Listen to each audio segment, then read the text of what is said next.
Assalamualaikum warahmatullahi wabarakatuh, Bapak dan Ibu sekalian. Semoga kita selalu senantiasa dilimpahkan nikmat panjang umur oleh Allah Subhanahu wa taala, serta nikmat sehat walafiat, serta nikmat kelancaran rezeki oleh Allah Subhanahu wa taala. Allahumma amin. Bapak dan Ibu sekalian, pada kesempatan kali ini saya selaku guru mata pelajaran pendidikan agama Islam dan budi pekerti akan sedikit memaparkan perihal tentang mata pelajaran ataupun modul yang berada di kelas 10. Untuk yang pertama, perihal tentang bab 1, tujuan al-asmaul al-husna. Untuk tujuan al-asmaul al-husna meliputi untuk A, mengenal tujuan al-asmaul husna Allah Subhanahu wa taala, yang B, implementasi pemahaman tujuan al-asmaul al-husna.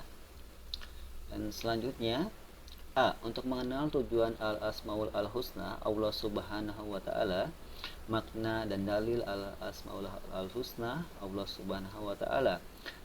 Kemudian nama tujuan al-asmaul al-husna Allah Subhanahu wa taala meliputi salah satunya adalah al-karim yang mempunyai makna maha mulia, al-mu'min maha pemberi keamanan, al-wakil maha pemelihara, al-matin maha kukuh, al-jami maha menghimpun, al-adil maha adil, dan al-akhir maha akhir.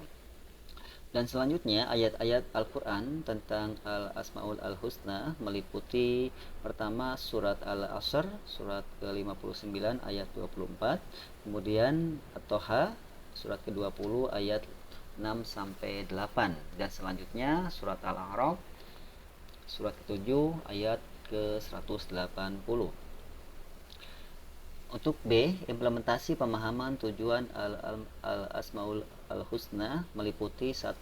Implementasi pemahaman al-karim dan terbagi menjadi pertama, memuliakan dan berbakti kepada orang tua, yang kedua, menghormati orang yang lebih tua, dan yang ketiga, memuliakan dan menghormati guru. Dan yang kedua, implementasi pemahaman al-mu'min. Implementasi pemahaman al-mu'min meliputi untuk yang A, berpartisipasi dalam menjaga keamanan rumah, yang B, berpartisipasi dalam menjaga keamanan sekolah, dan yang C, berpartisipasi dalam menjaga keamanan lingkungan sekitar. Dan selanjutnya, yang ketiga, implementasi pemahaman al-wakil meliputi A, membantu acara keagamaan di lingkungan sekitar ataupun toleransi antara umat beragama, yang B, berani mengajukan diri sebagai pengurus organisasi, dan yang C, mandiri mengurus diri sendiri. Kemudian yang keempat, ada implementasi pemahaman al-matin meliputi A, percaya diri, kemudian selanjutnya yang B, teguh pendirian, kemudian yang C, meneguhkan hati orang lain. Kemudian yang kelima, ada implementasi pemahaman al-jami, ya, salah satunya adalah A, mengedepankan musyawarah dalam mengambil keputusan, kemudian yang B, menjaga persatuan dan kesatuan, dan yang C, memperbanyak amal kebaikan.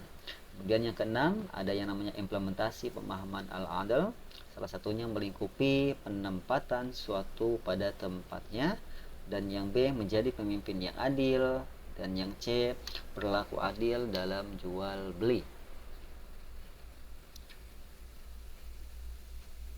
Untuk yang ketujuh, implementasi pemahaman al-akhir. A, selalu berusaha meningkatkan ibadah dan ilmu. Kemudian yang B, bertobat atas segala dosa dan kesalahan. Yang C, mengajak orang lain berbuat baik.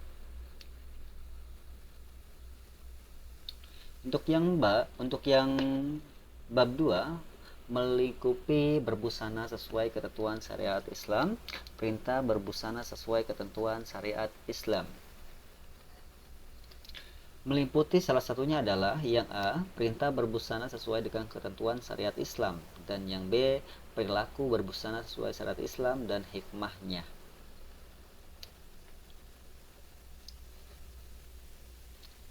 Perintah berbusana sesuai ketentuan syariat Islam melingkupi pengertian busana menurut syariat Islam, dan di dalamnya melingkupi busana menurut syariat Islam tidak hanya berfungsi menutup dan melindungi tubuh, tetapi menutup aurat dari orang lain yang bukan mahramnya.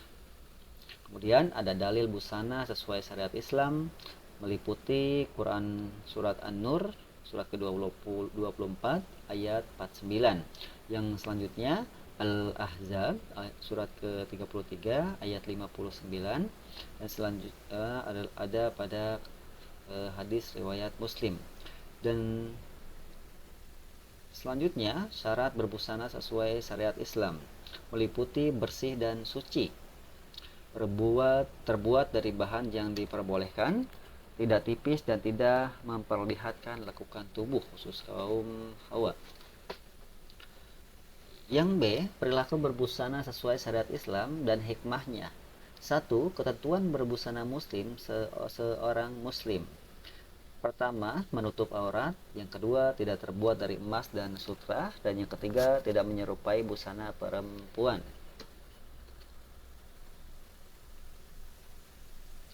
Yang kedua, ketentuan berbusana bagi seorang muslimah. Pertama, menutup aurat. Yang kedua, mengenakan jilbab dan kerudung. Yang ketiga, tidak tembus pandang. Yang keempat, tidak memperlihatkan bentuk lekukan tubuh. Dan yang keempat, tidak bertabarruj. Dan yang kelima, tidak menyerupai busana laki-laki. Untuk bab 3, perihal tentang perilaku jujur, melingkupi A. Makna dan dalil perilaku jujur. B. Perilaku jujur dalam keseharian dan manfaatnya. Makna dan dalil perilaku jujur meliputi pengertian jujur. Jujur dalam bahasa Arab yaitu sodako atau asyidku, yang artinya benar, nyata atau berkata benar. Secara istilah, jujur diartikan sesuai antara perkataan dan perbuatan dan kebenaran atau keyakinan. Kemudian yang kedua, perilaku jujur dibedakan menjadi 3. Pertama, jujur dalam niat. Yang kedua, jujur dalam perkataan. Dan yang ketiga, jujur dalam perbuatan. Yang ketiga, ayat Al-Quran dan hadis tentang perilaku jujur terdapat pada surat Quran, surat Al-Maidah, surat ke-5 ayat 8. Kemudian surat At-Taubah, surat ke-9 ayat 119. Dan selanjutnya surat Al-Ahzab, surat ke-33 ayat 70. Dan selanjutnya Quran surat As-Saff surat ke-61 ayat 2-3, dan kemudian hadis riwayat Muslim.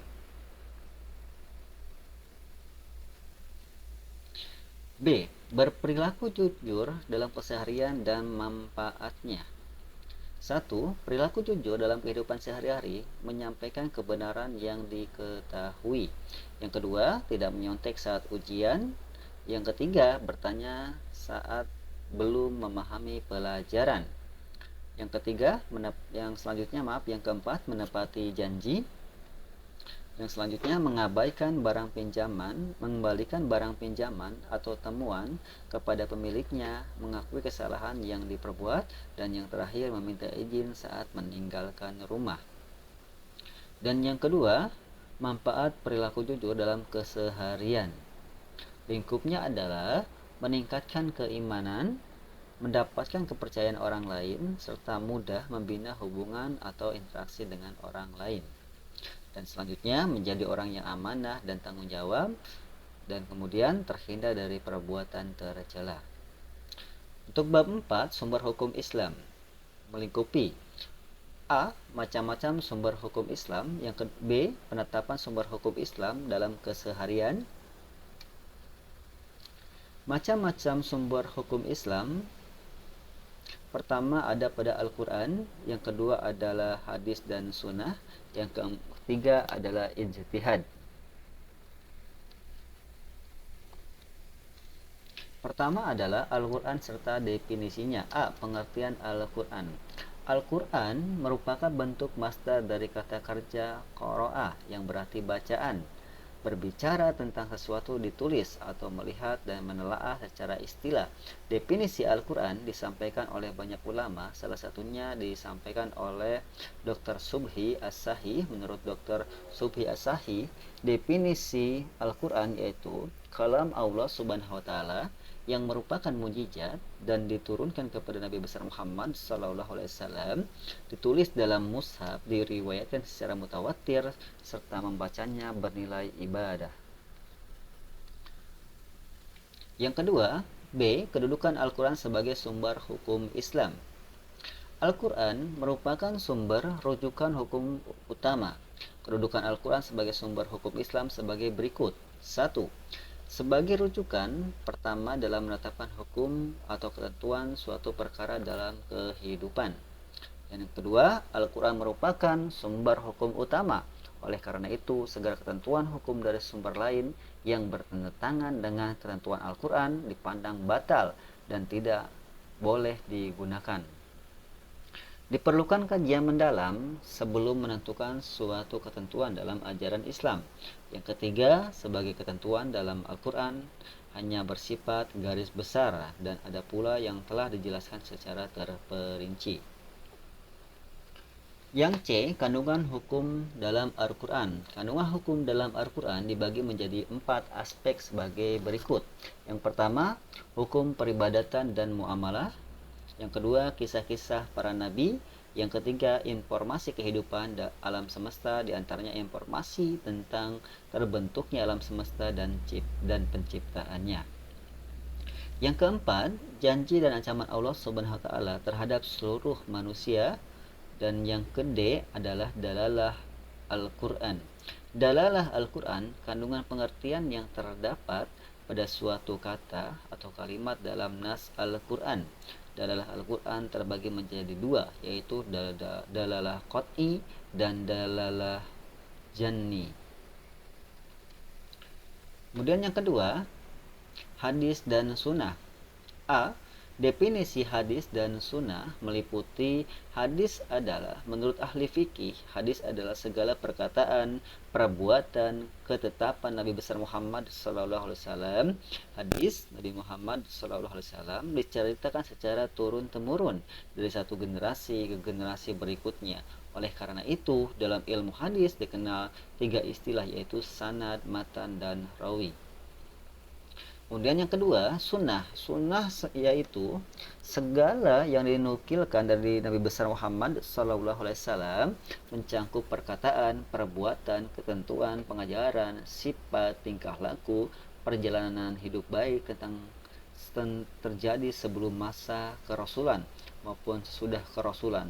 Sunnah Nabi besar Muhammad SAW terbagi menjadi 3, yaitu sunnah qauliyah, sunnah fi'liyah, dan sunnah taqririyah.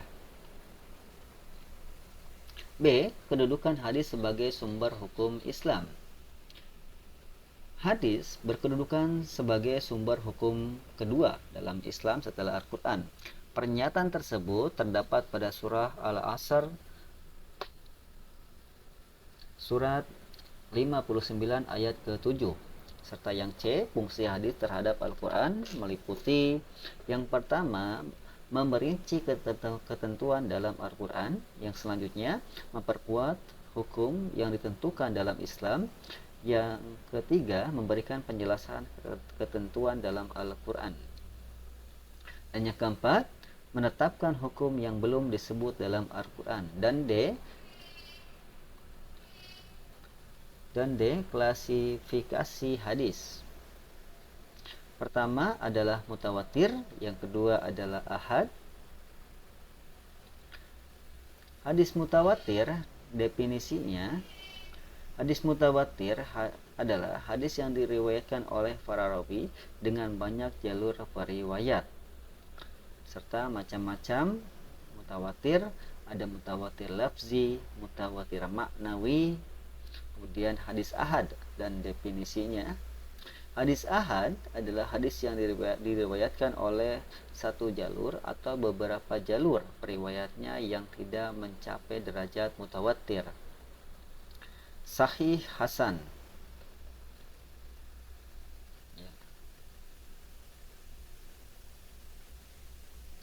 Kemudian yang ketiga, ijtihad. Ijtihad adalah, kata ijtihad berasal dari bahasa Arab ijtihada yajtahidu ijtihadan, yang artinya segala kemampuan bersungguh-sungguh mencurahkan tenaga atau bekerja secara optimal. Secara istilah, ijtihad artinya menggunakan pikiran dengan penuh kesungguhan, untuk menentukan hukum atau ketentuan tentang suatu hal berdasarkan aturan dalam Al-Quran dan hadis beserta kaidahnya. Syarat-syarat mujtahid. A. Ataupun 1. Memahami isi Al-Quran dan hadis terutama berkaitan tentang hukum. Yang kedua, menguasai bahasa Arab dan segala kelengkapan untuk menafsirkan Al-Quran dan Al-Hadis. Yang ketiga, menguasai ilmu usul fiqh dan kaidah-kaidah fikih yang luas. Dan yang keempat, mengetahui ijma para ulama dan perkembangan hukum dalam Islam. Serta yang kelima, memahami keadaan masyarakat baik dari sisi adat, istiadat, kebiasaan, sosial hingga psikologi masyarakat. Kemudian yang C, kedudukan ijtihad. Hukum yang dihasilkan dari ijtihad tidak boleh bertentangan dengan Al-Quran dan Al-Hadis. Pernyataan tersebut dijelaskan dalam hadis riwayat Darimi. Dan yang ketiga, cara-cara ijtihad. Pertama, kias. Yang kedua adalah ihtisan ataupun istislah. Yang ketiga, istihab. Yang keempat, maslahah mursalah. Yang kelima, al-ub.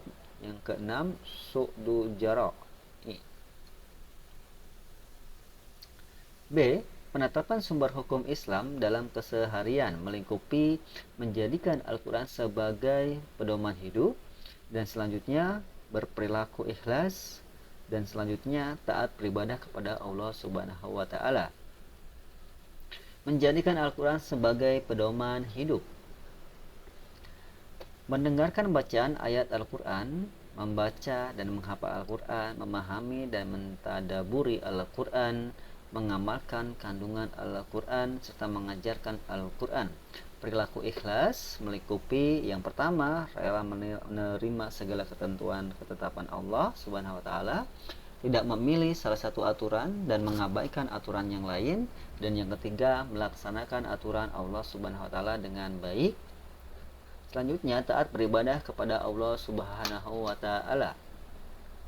Yang satu, mempelajari perintah dan larangan dalam beribadah sesuai hukum Islam. Dan yang kedua, melaksanakan ibadah sesuai perintah Allah Subhanahu wa taala. Yang ketiga, menetapkan tata cara beribadah sesuai hadis dan ijtihad ulama. Mungkin Bapak dan Ibu itu saja yang bisa saya sampaikan. Kurang lebihnya mohon maaf. Terima kasih banyak saran dan kritikannya yang membangun. Mudah-mudahan apa yang bisa saya sampaikan bisa bermanfaat. Akhirul kalam. Wassalamualaikum warahmatullahi wabarakatuh.